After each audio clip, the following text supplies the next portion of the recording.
ம். யாருங்க? ஆமா, இருக்கே, அந்த பாடல் கூட இருக்கு. அப்படியாங்க? அப்படியா? ஏன்னா நான் படத்தை பார்க்கும்போது ரொம்ப ரொம்ப ரசிச்சு, நீங்க என்ன கேட்குறீங்களே, உங்களுக்கெல்லாம் அந்த பாட்டு பிடிச்சது தானே? ரொம்ப பியூட்டிஃபுல்லாக பிக்சரைஸ் பண்ணியிருக்காங்க. சாங்கும் ரொம்ப பியூட்டிஃபுல்லாக பாடியிருக்கிறாங்க. ஐ திங்க் பத்மலதா அப்படிங்கிற ஒரு சிங்கருக்கு சின்மயி லைஃப் கொடுத்துருக்காங்க. இன்னைக்கு அவங்க வந்து பல இடங்களில் வந்து ஒருத்தர் வேண்டான்னு சொல்கிறதுல இன்னொருத்தவங்க உடைய ஒரு லைஃபே வந்து மாறும். அந்த மாதிரி இன்னைக்கு நடந்துருச்சு அப்படின்னு நினைக்கிறேன். தனிப்பட்ட முறையிலையும் என்னுடைய தோழி, நான் ரொம்ப மதிக்கிற ஒரு பெண் தான். அவங்களுடைய வாழ்க்கையை அவங்களுக்கு கற்றுக் கொடுத்தது எல்லாமே கசப்பான பாடங்களா அப்படின்னு தெரியல. ஏன்னா வர வர சமீபமாக அவங்க ரொம்ப நெகட்டிவாக அவங்களுடைய ட்வீட்ஸ் எல்லாம் பார்க்கும்போது வருத்தமாக இருக்குது எனக்கு. அந்த என்ன மன வருத்தத்தில் இருக்காங்கன்னு தெரியல. பட் அதுலேருந்து அவங்க மீண்டு வரணும் அப்படின்னு நான் மனப்பூர்வமாக அவங்களுக்கு நான் வாழ்த்திக்கிறேன்.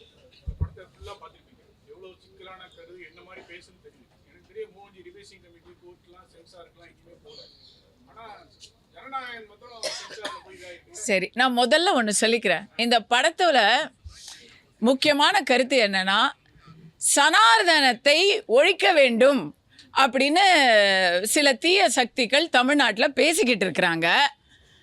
700 ஆண்டுகளுக்கு முன்னாடியும் சனாதனத்தை ஒழிக்க முடியவில்லை. இன்றும் சனாதனத்தை ஒழிக்கப் போவதில்லை. 1000 வருடங்கள் பிறகும் சனாதனம் வாழ்ந்து காட்டும், வெற்றி சூடும். இதுதான் மேட்டர். ஸோ அதில் இந்த விஷயத்தில் யாருக்காச்சும் பிரச்சனை இருந்தால் அவங்க இதை பற்றி புகார் சொல்லலாம். மற்றபடிக்கு சென்சார் போர்ட்லேயும் சரி, கோர்ட்லேயும் சரி, நீங்கள் சொல்கிற ரிவைசிங் கமிட்டிலையும் சரி, யாருக்கும் இந்த மாதிரி பிரச்சனைகள் வரப்போகிறதில்ல. ஏன்னா இதில் காமிச்சது எதுவுமே அது வந்து இல்லை. நீங்கள் அப்படி சொல்கிறது தவறான குற்றச்சாட்டு. நீங்கள் அதை உடனடியாக திருப்பி எடுத்துக்கணும். இல்லைங்க, இது உங்களுடைய, நீங்கள் வந்து கேள்வி கேட்குறீங்களா இல்லை உங்களுடைய கருத்தை சொல்கிறீங்க? நீங்கள் இங்கே வாங்க இங்கே வந்து உட்காந்து உங்கள் கருத்தை சொல்லுங்க. நீங்கள் வந்து புகார் சொல்கிறீங்க, அது வந்து அப்பட்டமான அபத்தமான பொய். நான் வந்து 150 சென்சார் போர்டு மெம்பர் இருக்கிறாங்க தமிழ்நாட்டில், இன் மோர் தென் 150. அவங்களில் எத்தனை பேர் பிஜேபியை சார்ந்தவங்க, எத்தனை பேர் திமுகவை சார்ந்தவங்க அப்படின்னு உங்ககிட்ட புள்ளி விவரம் இருக்கா?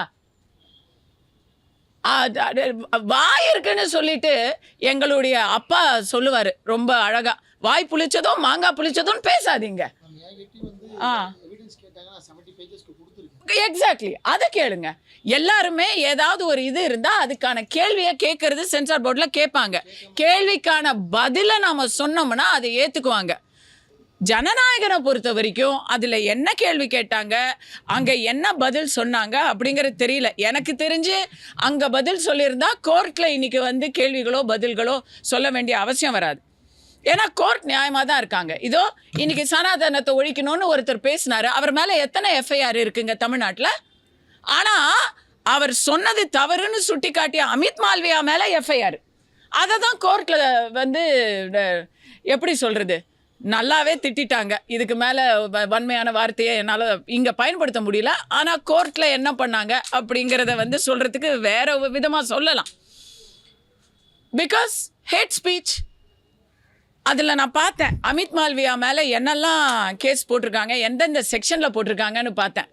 எனக்கு நல்லா புரிஞ்சுது அந்த செக்ஷன்லாம். ஏன் சொல்லுங்கள்? Section 153, section 153A, section 504, section 505 தான் என் மேலே போட்ட அதே செக்ஷன் தான். கோர்ட்டில் அதுக்கு என்ன மாதிரி குவாஷ் பண்ணும்போது எப்படி அதை திட்டிருக்காங்கன்னு பாருங்கள். அதை பார்க்கும்போது தானே எனக்கு தோணுது, எந்தெல்லாம் கூட அப்படி தானே திட்டி அமைச்சிருக்கணும்.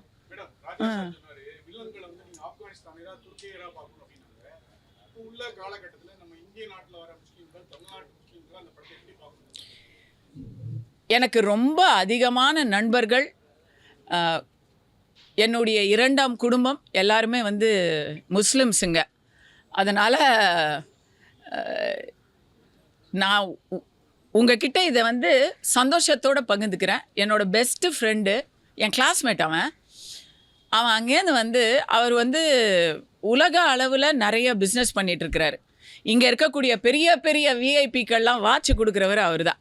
அவர் அந்த என்னுடைய நண்பன் வந்து பாகிஸ்தானை அவ்வளவு திட்டுவாப்பில், ஈரானை அவ்வளவு திட்டுவாப்பில். இன்னைக்கு துபாயில் பார்த்தீங்கன்னா, துபாயில் இஸ்லாமிய மத தீவிரவாதத்தை யுஏஇயில் ஐக்கிய அரபு எமிரேட்டில் அவங்க ஓப்பனாக திட்டிக்கிட்டு இருக்கிறாங்க. அவங்க இஸ்லாமியர் இல்லையா, அவங்களும் இஸ்லாமியர் தான். இந்தியாவில் இருக்கக்கூடிய இன்றைக்கி வந்து ஏஆர் ரஹ்மானை பற்றி ஒரு சர்ச்சை வரும்போது ஜாவேத் அக்தர், காலித் பெய்க் அப்படின்னு அவங்கெல்லாம் இஸ்லாமியர் இல்லையா. ஸோ எல்லா இடத்துலையும் நல்லவங்களும் இருக்கிறாங்க, நல்ல புரிதல் இல்லாதவர்களும் இருக்கிறாங்க. தமிழ்நாட்டை பொறுத்த வரைக்கும் நீங்கள் இஸ்லாமியனா தமிழனா அப்படின்னு கேட்டால் தமிழன் அப்படின்னு சொல்கிறவங்க தான் அதிகம் இருக்கிறாங்க. அதுதான் தமிழகத்துடைய சிறப்பு. எப்போ அவங்க வந்து நான் தமிழன் இல்லை நான் இஸ்லாமியன்னு அடையாளப்படுத்திக்கிறாங்க, அப்போ அது வந்து தவறாக இருக்கும். இப்போ நான் என்னை கேட்டால் நான் தமிழச்சியா இல்லை இந்துவான்னு கேட்டால் நான் முதல்ல தமிழச்சின்னு தான் சொல்லுவேன். இந்தியனா தமிழச்சியான்னு கேட்டால் நான் இந்தியன் தமிழச்சி, அதுக்கப்புறம் தான் மற்றது எல்லாமே பெண் இதெல்லாம் அப்புறம் தான் வரும் இல்லைங்களா. அதே தான் இந்த இடத்துல நான் சொல்கிறேன். இது வந்து இஸ்லாமியர்களுக்கு எதிரான படம் இல்லை, சரித்திர ரீதியான ஒரு நடந்த விஷயங்களை கொஞ்சம் சினிமாத்தனமாக காட்டக்கூடிய ஒரு படம். இது ஒரு பிரச்சார படம் இல்லை, இது ஒரு சரித்திரம் கலந்த புனைவு. சாண்டில்யன் அந்த மாதிரி எழுதுகிற அந்த மாதிரி ஒரு விஷயந்தான் பொன்னியின் செல்வனும் ஒரு சரித்திர புனைவு, இதுவும் ஒரு சரித்திர புனைவு. இதில் வந்து யாருக்காச்சும் மனசு வேதனைப்பட்டுச்சுன்னா அவங்க நம்முடைய வரலாறை ஏற்றுக்கொள்ளாதவர்களாக தான் இருப்பாங்க.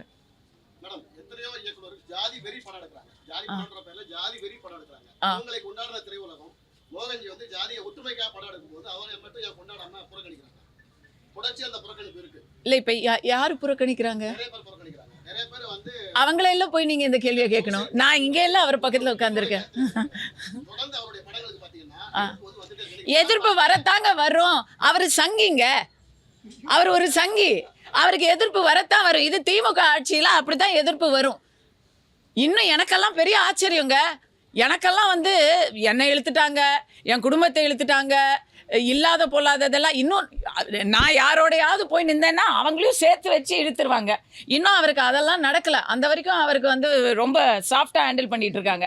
அரெஸ்ட் பண்ணாங்கல்ல, நாங்கள்லாம் வந்து ஒரே இனம், என்ன பண்ணுறது இந்த இதில். ஏங்க இதெல்லாம் பதில் தெரிஞ்சுக்கிட்டே கேள்வி கேட்குறீங்க.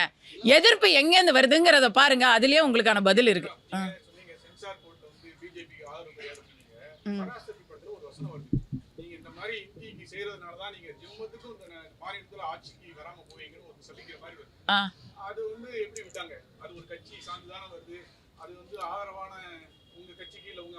எதிர்ப்பு இல்லை, அதான் ஓஹோ அப்படி வரீங்களா நீங்கள்?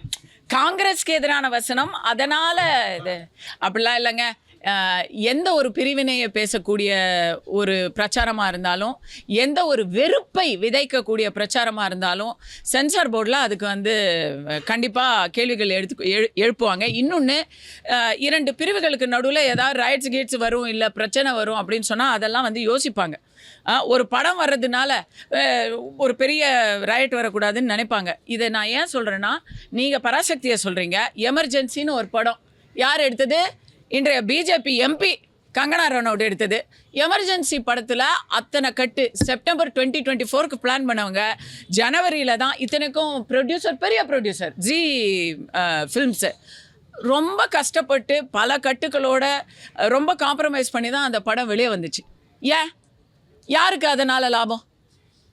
நீங்கள் சென்சார் போர்டு பாஜகவின் ஒரு கைப்பாவை அப்படிங்கிற அதுதான் பிரச்சாரம். அந்த பிரச்சாரத்தை தான் முதல்ல முறியடிக்கணும். அவங்க யார் சொல்லியும் கேட்கறது இல்லைங்க.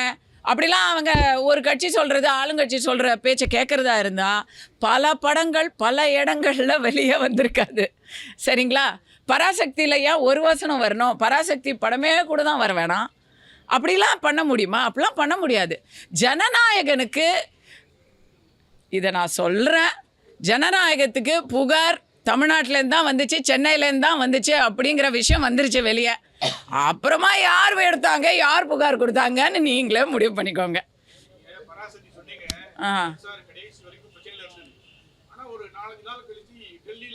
பொங்கல் பொங்கல் கொண்டாடுறாங்கங்க, பொங்கல் கொண்டாடுறாங்க. எது?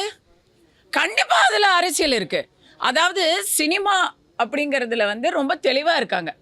அந்த ஒரு வகையில திமுக சார்ந்தவர்களை நம்ம பாராட்டுறோம். அவங்க அரசியல் வேறு, சினிமா வேறு அப்படிங்கிறதுல தெளிவாக இருக்காங்க. ஸோ சினிமாவுக்கு வந்து எந்தவித ஒரு எந்த இடத்துல இருந்தும் கட்சி ரீதியாக அரசு ரீதியாக பிரச்சனை வரலன்னா கூட ஏதாவது ஒரு செக்ஷனில் ஏதாவது வருத்தப்பட்டுருவாங்களோ அப்படின்னு சொல்லி அங்கே போய் பொங்கலும் வச்சாச்சு. டெல்லியில் ஒரு குத்து, சென்னையில் ஒரு குத்து, அவ்வளோதான். தென்னை மரத்துலேயும் ஒரு குத்து, பனை மரத்துலேயும் ஒரு குத்து, அங்கே போய் நாரியல் பேடு மே பேபி ஏக்கு குத்து, அவ்வளோதான். ஸோ அதை வந்து நம்ம தவறலாம் சொல்லலை. ஏன்னா சினிமாங்கிறது அரசியலுக்கு அப்பாற்பட்டது தான், அப்படி தான் இருக்கணும். கலை அப்படிங்கிறது கலை இணைக்கக்கூடிய ஒரு விஷயம். எத்தனை நாளைக்கு நம்ம மோகன்ஜி ஒரு படம் எடுத்தா அந்த படத்தில் வந்து இஸ்லாமியர், கிறித்துவர்கள் எல்லாரும் இந்த படத்துலேயே வந்து வேலை செஞ்சுருக்கிறாங்க. அதெல்லாம் என்ன இருக்குது? நார்த் இந்தியன்ஸ் வேலை செஞ்சுருக்கிறாங்க, மராட்டி பொண்ணு வேலை செஞ்சுருக்கு, எல்லாரும் இருக்கிறாங்க, கேரளா பொண்ணு வேலை செஞ்சுருக்கு. அதில் என்ன இருக்குது? கலையில் வந்து அதெல்லாம் கிடையாதுங்க. ஜாதி எல்லாம் கிடையாது. ஒருத்தர் கேட்டார், ஜாதி வரி படம் எடுக்கிறாங்கன்னு. படம் நீங்கள் என்ன வேணால் எடுத்துகிட்டு போங்க. என்னுடைய பிரச்சனை என்னென்னா, ஜாதி பார்த்து தான் இப்போ வந்து படத்தில் டெக்னீஷியன்ஸே சேர்க்குறாங்க. அது வந்து தவறான போக்கு, அது ரொம்ப தவறான போக்கு. ஏன்னா நாங்கள்லாம் என்றைக்குமே ஹீரோலேருந்து கடைசி லைட் ஆஃபீஸர் வரைக்கும் எல்லாரும் ஒரே மாதிரி சாப்பிட்டு ஒரே குடும்பமாக பழகி தான் நான்லாம் சினிமாவில் வந்திருக்கேன். இன்றைக்கி தான் இது ப்ராப்ளம் ஆகுது.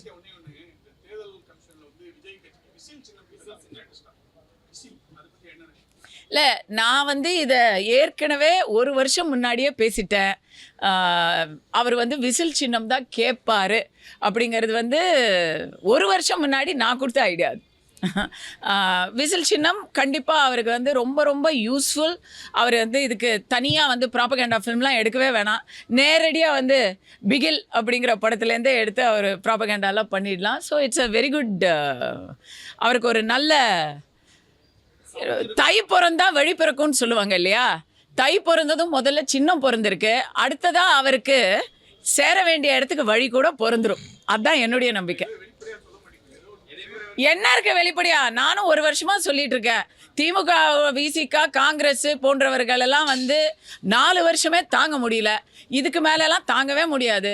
அதனால் விஜய் அவர்கள் தன்னுடைய அரசியல் பாதையில் பவன் கல்யாண் மாதிரி மாற்று சக்திகளோடு சேர்ந்து வேலை செய்யணுங்கிறது தான் என்னுடைய அபிப்பிராயம். தமிழகத்தில் அதிமுக தலைமையில் இருக்கக்கூடிய தேசிய ஜனநாயக கூட்டணியில் திமுக ஆட்சியை அகற்றுவதற்காக விஜய் அவர்களும் சேர்ந்து பணியாற்ற வேண்டும். போதுமா தம்பி?